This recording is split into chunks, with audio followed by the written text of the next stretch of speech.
Have you ever found yourself glued to the screen, eager to uncover a secret that could change everything you thought you knew? Well, today, you're exactly in that moment. Don't forget to subscribe to the channel and enable notifications. What we're about to share is as surprising as it is controversial, and you won't want to miss what we have to say. Mirjana's announcement regarding an alleged final message from the Medjugorje apparitions, with reference to the Pope as the Antichrist, is undoubtedly a statement that grabs attention and sparks lively debates.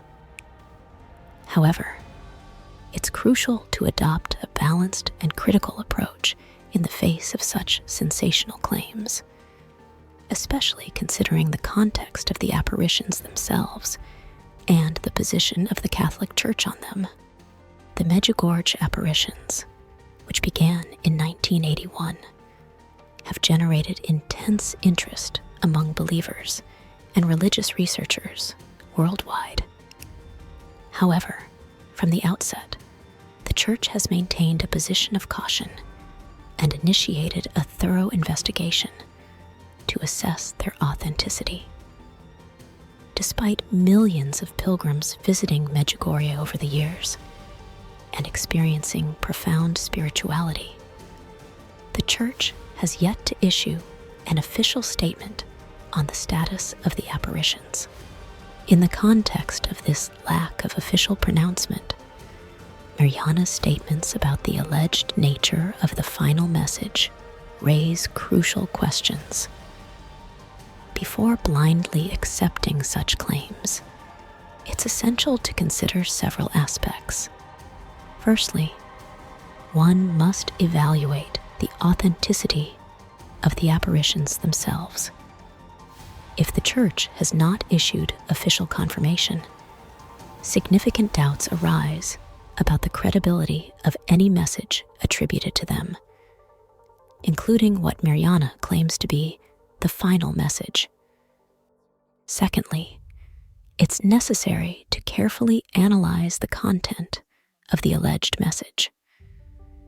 Claims involving prominent figures like the Pope require extremely careful consideration. Accusing someone of being the Antichrist is one of the most serious and radical charges that can be leveled against a religious leader.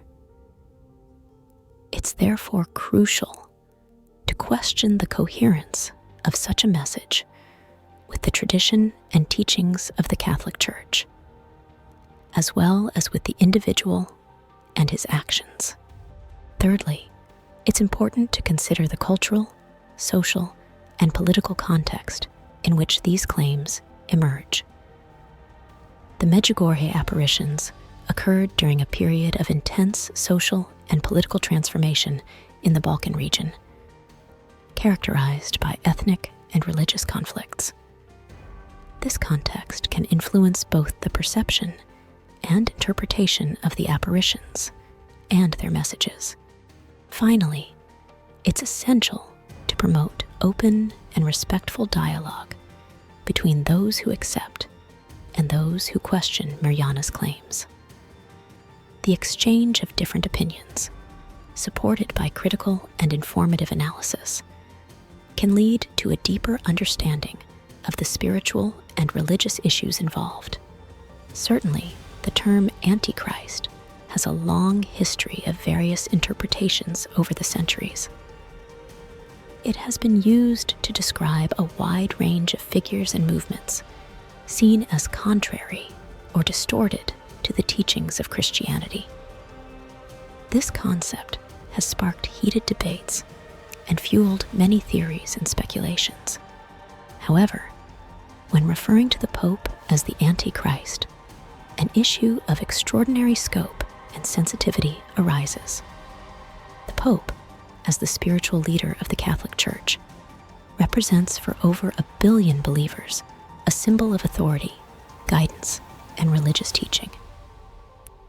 Associating this revered and influential figure with the concept of the Antichrist is not only a statement of immense weight, but also inherently controversial and provokes intense reactions.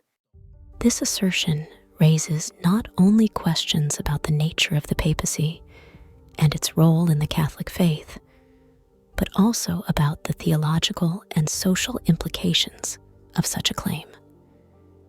Perceiving the Pope as the Antichrist can challenge not only his spiritual authority, but also the entire structure of the Catholic Church and the beliefs of its followers.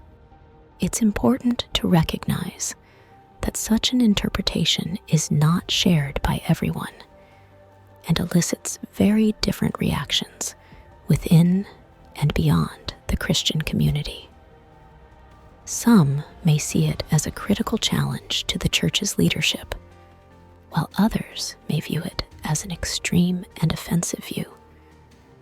In any case, the idea of associating the Pope with the Antichrist requires deep reflection on the beliefs, traditions, and power dynamics within the Christian faith. Now, let's take a step back and ask, what might be the implications of such a statement? And how should the faithful and the Church itself react? Certainly, reflecting on the implications of such a statement is crucial to understanding its impact and determining an appropriate response. If we are faced with a statement that could challenge or question fundamental aspects of faith or religious doctrine, it's important to take the time to analyze its possible meanings and consequences. First and foremost, it's essential to consider how such a statement might influence the faithful's understanding of faith. It could cause confusion, doubt, or even disorientation in people who look to the Church for spiritual guidance and support. It could also trigger discussions and debates within the religious community on how to interpret and respond to this statement. Secondly, the Church itself must address the issue with wisdom and discernment. A period of study and reflection may be needed to assess the accuracy and relevance of the statement in relation to the Church's doctrine and tradition. It may also be appropriate to involve theologians, scholars, and religious leaders for in-depth discussion and critical evaluation. The Church's response may vary depending on the nature of the statement and the context in which it occurs. In some cases, it may be necessary to strongly and clearly reaffirm the fundamental teachings of the faith to dispel any ambiguity or misunderstanding. In other cases, it may be appropriate to open constructive dialogue to explore the implications of the statement and seek a deeper and more inclusive understanding of faith. In any case, it's important that the Church's response be guided by truth, compassion, and love for the faithful, with the aim of promoting spiritual growth and the well-being of the religious community as a whole.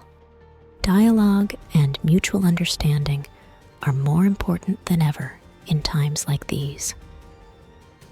If this video has provided you with food for thought, leave a like and subscribe to the channel to support the truth they don't tell on TV.